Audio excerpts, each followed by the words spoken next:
નમસ્કાર વિદ્યાર્થી મિત્રો, અમૃતસરના ક્લાસમાં ફરીવાર તમારું સ્વાગત છે. વિદ્યાર્થી મિત્રો, લાસ્ટ લેક્ચરમાં આપણે મૂળ સંકલ્પના એટલે કે રસાયણ વિજ્ઞાનની પાયાની સંકલ્પના પ્રકરણ 1 ધોરણ 11 માં એના વિશેના મૂળ સંકલ્પનાના કેટલાક MCQ જોયા હતા. આજે મૂળ સંકલ્પનાના MCQ માટેનું લેક્ચર 2 જોઈશું. મિત્રો, વિદ્યાર્થીઓ માટે ખૂબ જ મહત્વનો ટોપિક એવો એક મૂળ કોન્સેપ્ટ છે. તો ધીરે ધીરે જો આ MCQ બધા જ મારી સાથે સોલ્વ કરશો તો તમને 100% બધા જ પ્રકારના MCQ મૂળ કોન્સેપ્ટના ક્લિયર થવા લાગશે. તો ચલો તૈયાર થઈ જાઓ. અમૃતસરની સાથે નોટ, પેન અને કેલ્ક્યુલેટર લઈ અને MCQ ગણવા માટે. મિત્રો, બીજી એક ખાસ બાબત, આ MCQ એક ગણતરીનો ટોપિક છે, કેલ્ક્યુલેશન છે, માટે હંમેશા મારી સાથે સાથે અથવા તો લેક્ચર જોયા બાદ નોટ્સમાં MCQ લખી ફરી એકવાર ગણવાનો પ્રયત્ન કરશો તો જ તમને વધારે પ્રેક્ટિસ થશે, અને પ્રેક્ટિસ થશે તો ઓટોમેટિક MCQ આવડવા લાગશે. ઓકે મિત્રો, તો ચલો જોઈએ મૂળ સંકલ્પનાનું MCQ નું લેક્ચર 2. મિત્રો, આજનો એક MCQ છે, એક સંયોજન કે જેમાં A, B અને C એમ ત્રણ તત્વો છે આપણી પાસે. જો A નો ઓક્સિડેશનાંક +2 આપ્યો છે. મિત્રો, અહીંયા A નો ઓક્સિડેશનાંક +2 છે, B નો +5 અને C નો -2 છે. તો કીધું છે કે શક્ય અણુ સૂત્ર જણાવો. કેટલી મસ્ત વાત કરી છે. હવે આપણને 4 અણુ સૂત્રો આપ્યા છે. આ સૌથી સરળ પ્રશ્ન આ છે. તમારે શું કરવાનું કે ઓક્સિડેશનાંક જેના આપ્યા છે એ પહેલા સૂત્રમાં મૂકવાના, બીજામાં મૂકવાના, ત્રીજા અને ચોથામાં બીજું. અહીંયા કોઈ બીજભાર આપેલો નથી. આપણે ઉદાહરણથી જોઈએ છીએ કે આપણું સૂત્ર છે A3BC4 ટ્વાઇસ. ચલો મિત્રો, એમાં A તો 3, A નો ઓક્સિડેશનાંક કેટલો છે? +2 ઇન બ્રેકેટ્સ માં. B નો ઓક્સિડેશનાંક +5 છે, પ્લસ C નો -2 છે, એવા 4 C છે, -2 અને બીજું અહીં કોઈ જ વીજભાર આપેલો નથી માટે 0. અહીં જો વીજભાર આપ્યો હોય તો તે અહીંયા મૂકી દેવો. ચલો 3 દુ 6 થશે, આમાં 5 4 દુ 8 -5 બધું જ જોશો = 0 આવે છે, માટે પહેલું જ આપણું સૂત્ર આવી ગયું. ઓકે, 0 થવા જોઈએ. ચાલો નંબર 2, એક સંયોજનનું પ્રયોગમૂલક સૂત્ર CH2O છે અને તેની બાષ્પ ઘનતા 30 છે. તો સંયોજનનું અહીંયા પરમાણ્વીય સૂત્રની જગ્યાએ આણ્વીય સૂત્ર કયું? ખૂબ સરસ મજાનો પ્રશ્ન છે મિત્રો. આપણને પ્રયોગમૂલક એટલે કે પ્રમાણસૂચક સૂત્ર આપેલું છે. પ્રમાણસૂચક સૂત્ર કહીએ આપણે તો CH2O છે. CH2O છે. ચલો એનું સૂત્ર દળ ગણીશું મિત્રો. સૂત્ર દળ કેટલું થશે? કાર્બનના 12, હાઇડ્રોજનના 2 અને ઓક્સિજનના 16. તો 30 થાય છે બેટા, 30 ગ્રામ પર સૂત્ર દળ. ઓકે, હવે નંબર 2 કે આપણી પાસે 30 ગ્રામ છે પણ બાષ્પ ઘનતા 30 આપી છે. મિત્રો યાદ રાખો, આણ્વીય દળ બરાબર 2 ગુણ્યા બાષ્પ ઘનતા. તો 2 ગુણ્યા બાષ્પ ઘનતા 30 છે, તો આણ્વીય દળ થયું 30 ગ્રામ પર મોલ. તો આપણા સૂત્રમાં n ફેક્ટર ગણવાનો, આણ્વીય દળ ભાગ્યા પેલું પ્રમાણસૂચક સૂત્ર દળ. તો 60 ભાગ્યા 30 2 આવે આપણી પાસે, તો 2 મૂકી દેવાના આવે. તો આ CH2O માં પાછળ 2 મૂકીશું, કાર્બન 2, હાઇડ્રોજન 4 અને ઓક્સિજન 2. આ આપણું સૂત્ર થાય છે કે યસ આ રહ્યું. કમ્પ્લીટ મિત્રો. ચલો ત્રીજો, નીચે આપેલા કયા કેસ અથવા ઉદાહરણમાં પાણીના અણુની સંખ્યા મહત્તમ છે? અહીં પાણીના અણુની સંખ્યા શોધવી છે મિત્રો 1.8 ગ્રામ ભાગ્યા 18 કરીશું એટલે આ આવશે 0.1 મોલ ઓકે મોલ બરાબર દળ ભાગ્યા અણીય દળ 18 ભાગ્યા 18 એટલે આ આવશે 1 મોલ અને પાણીના 18 મોલ જ સીધા આપી દીધા છે 273 અને 1 વાતાવરણે પાણીની બાષ્પતા મીન્સ 0.00224 એટલે ખૂબ ઓછા 22.4 લિટર થાય પણ 0.0024 આપી છે એટલે પાણીના મોલ સૌથી વધારે જ્યાં મોલ વધારે ત્યાં અણુની સંખ્યા પણ વધારે ઓકે તો 18 મોલ છે તો આપણો જવાબ આવી ગયો ક્લિયર મિત્રો ચાલો નંબર 2 સરસ મજાનો પ્રશ્ન 100 મિલી દ્રાવણમાં યુરિયાના 6.02 × 1020 અણુઓ હાજર હોય તો દ્રાવણની સાંદ્રતા આપણે શોધવાની છે ખૂબ સરસ મજાના પ્રશ્નની ચર્ચા કરી છે પહેલા તો તમને યુરિયાના અણુની સંખ્યા આપણા લેક્ચર 1 મોલ કોન્સેપ્ટમાં મેં સમજાવ્યું છે બેટા કે કોઈ પણ મોલ અણુની સંખ્યામાંથી મોલ કેવી રીતે ગણવા તો મોલ બરાબર એ અણુની જે સંખ્યા છે એને એવોગેડ્રો નંબર વડે ભાગી દેવા આ ચર્ચા આપણે કરેલી છે તો અહીં અણુની સંખ્યા 6.02 × 1020 છે અને ભાગ્યા 6.02 જ લેવા બેટા અહીંયા × 1023 આ ઉપર ગયા અને તમારા મોલ આવ્યા 10⁻³ મોલ ઓકે હવે આપણે તો સાંદ્રતા શોધવી છે મોલારિટીમાં તો મોલારિટી સૂત્ર શું થાય મોલ પર લિટર પણ હું 1000 લઈશ તો 1000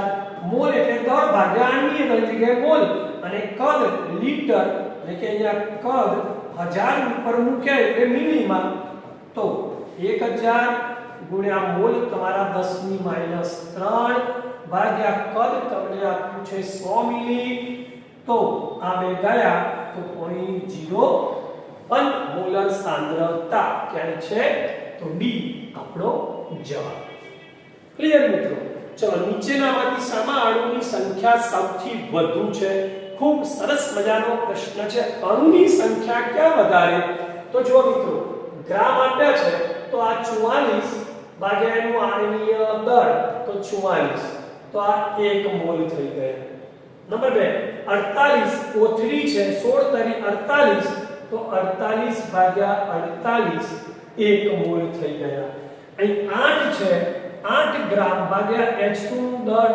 આણ્વીય દળ 2 4 મોલ થયા અને 64 અને 16 દુ 32 અને 32 64 ભાગ્યા 64 ને આ બી 1 મોલ જેમાં મોલની સંખ્યા વધારે એમાં અણુની સંખ્યા પણ વધારે મિક્સ આપણો જવાબ સી છે ક્લિયર ચલો મિત્રો પોઈન્ટ 1 મોલ ત્રિપરમાણુય વાયુમાં પરમાણુની સંખ્યા ખાલી જગ્યા થશે ખૂબ સરસ મજાનો પ્રશ્ન આપ્યો છે મિત્રો આ મોલ આપ્યા છે બીજું ત્રિપરમાણુય વાયુ લખ્યો છે અને એમાં પરમાણુય સંખ્યા શોધવી છે ઓકે તો પોઈન્ટ 1 મોલ આપણે જાણીએ છીએ બેટા તો લખી દઈશું પરમાણુય સંખ્યા is equal to 0.1 કોઈ પણ મોલ હોય એને એવોગેડ્રો આંક વડે ગુણો એટલે તમારી સંખ્યા આવી જાય પરંતુ એક પ્રશ્ન અહીં ત્રિપરમાણુય છે એ એકમાં 3 પરમાણુ છે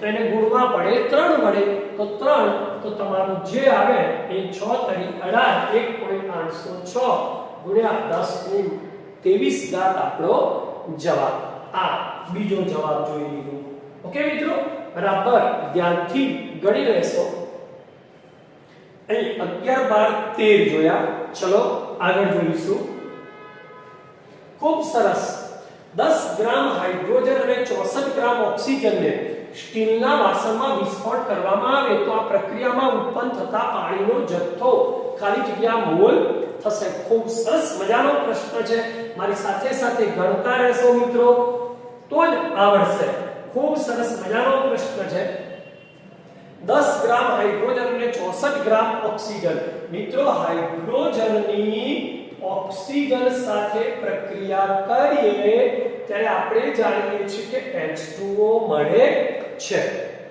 બરાબર। હવે એક વસ્તુ સમજો, પહેલા તો તત્વ યોગ નીતિ કમ્પ્લીટ કરવાની।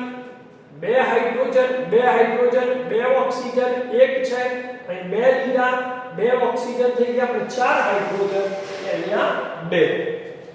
તો હવે આપણે તત્વ યોગ નીતિ પછી આણ્વીય દળ, તો 2 × 4 ગ્રામ। જો તમારી પાસે હાઇડ્રોજન હોય તો ઓક્સિજન 16 × 32 ગ્રામ ઓક્સિજનની જરૂર પડે। પણ આપણને તો કેટલા ગ્રામ આપ્યો છે? 10 ગ્રામ હાઇડ્રોજન, 4 ભાગ્યા 32 ગ્રામ, તો 10 કેટલાની જરૂર પડે? ગણી લેશો મિત્રો, 32 × 10 ભાગ્યા 4। ચલો ગણીને મને કહો, 4 × 32 તો 10 કેટલા? ઓકે, મારે આવે છે 80 ગ્રામ। 10 × 32 ભાગ્યા 4 કરો, 8 × 4 32, 80 ગ્રામ। ઓકે, 80 ગ્રામ તમારે ઓક્સિજનની જરૂરિયાત છે, પણ આપણને ઓક્સિજન કેટલો આપ્યો છે? આપેલો છે 64 ગ્રામ।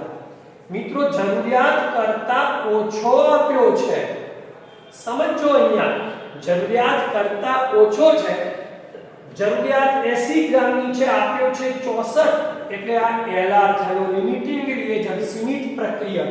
મેં આગળના લેક્ચરોમાં ચલાવેલું છે। તો હંમેશા આપણી નિપજ કોને આધારે ગણાય? લિમિટિંગ રિએજન્ટ, સીમિત પ્રક્રિયકને આધારે। તો 32 ગ્રામ O2 હોય તો આ 16 17 18 36 ગ્રામ, સીધું જ ગણવાનું બેટા।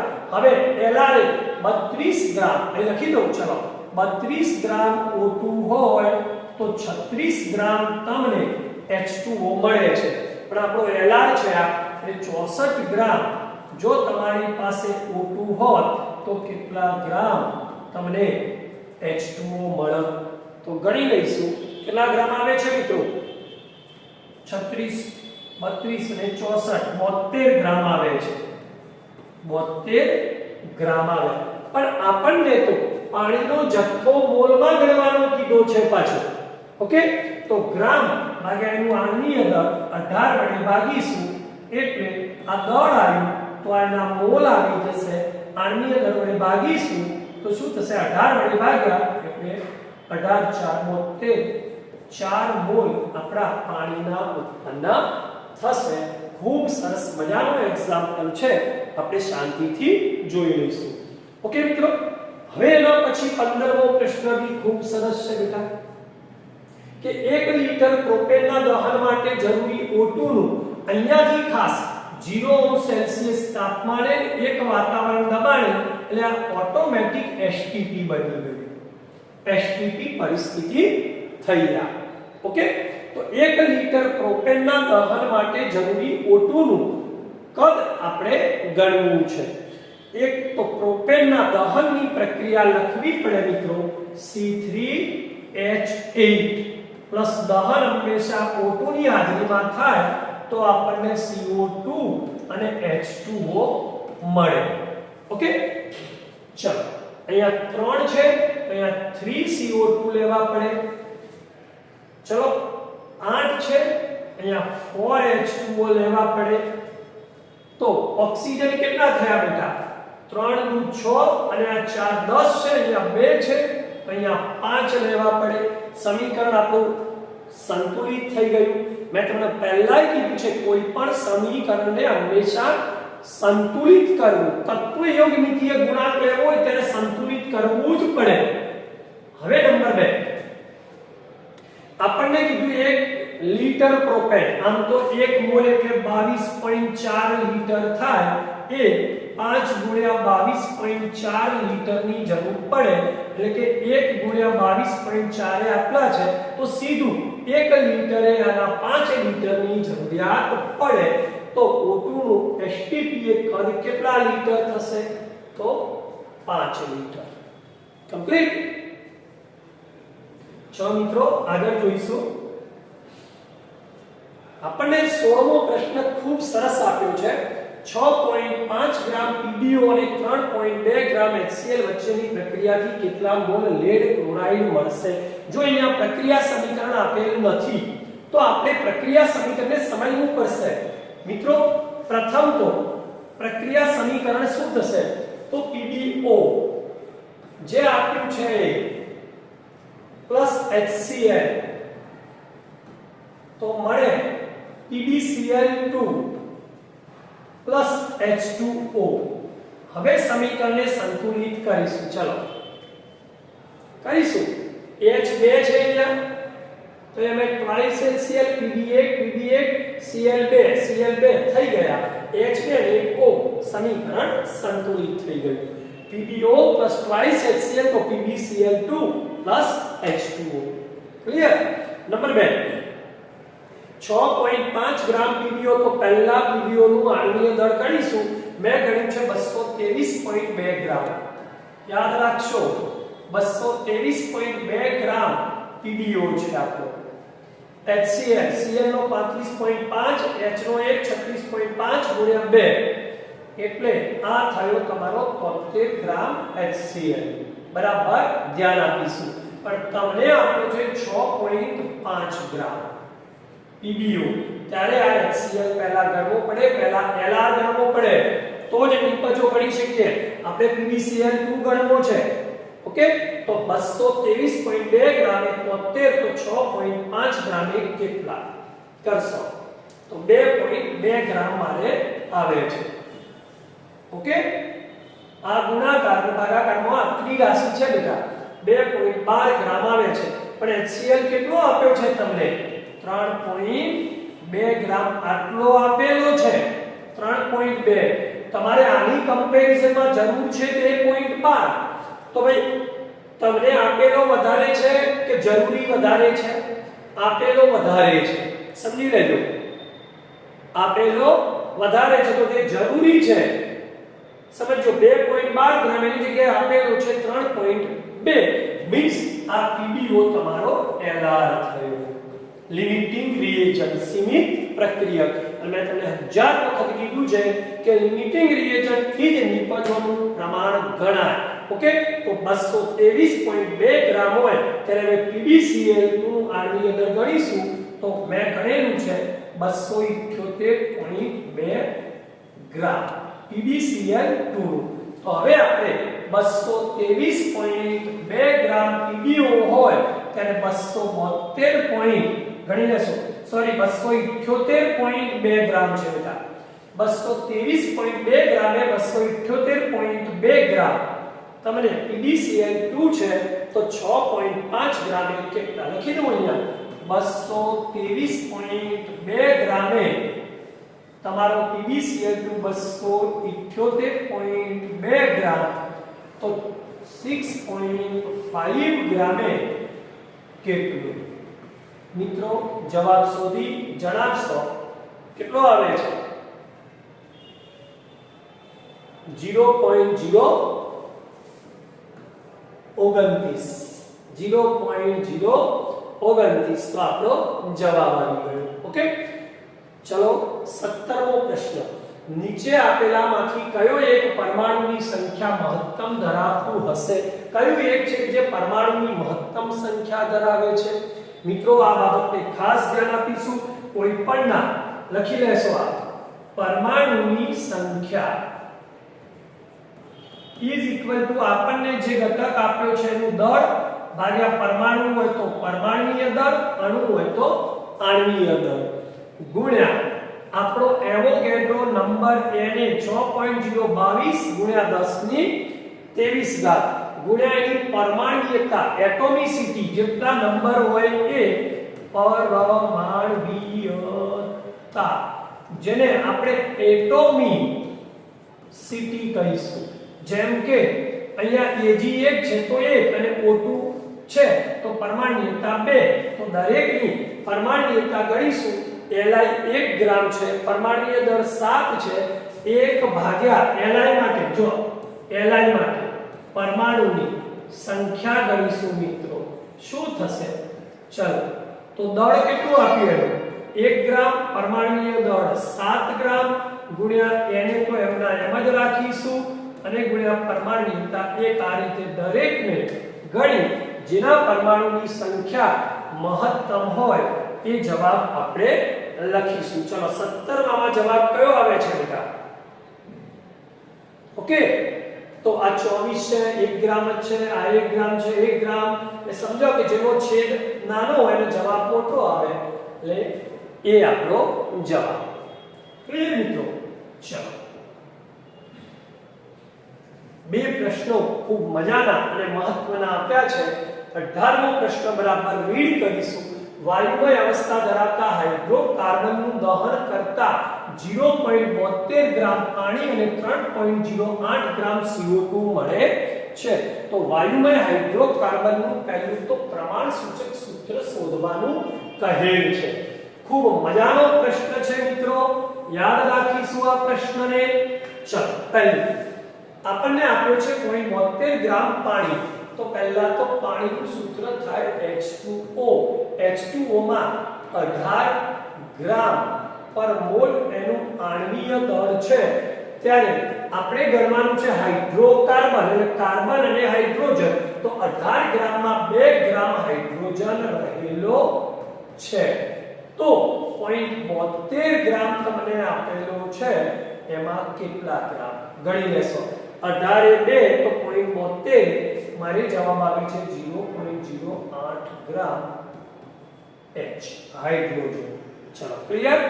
એ જ રીતે CO2 માટે ચલો શું કીધું? CO2 નું દળ કેટલું થાય બેટા? 12 ને 44 ગ્રામ CO2 હોય તો એમાં કાર્બન ગણવો છે તમારો. કાર્બન 1 છે એટલે એનું પરમાણુની અંદર 12 ગ્રામ કાર્બન છે. Therefore આપણને આપ્યો છે 3.08 ગ્રામ હોય ત્યારે કેટલો ગણીને મને જણાવશો. ઓકે, 0.84 ગ્રામ. 0.84 ગ્રામ કાર્બન આવી ગયું. પહેલા 18 આણ્વીય દળ 18 હોય એમાં 2 ગ્રામ H છે.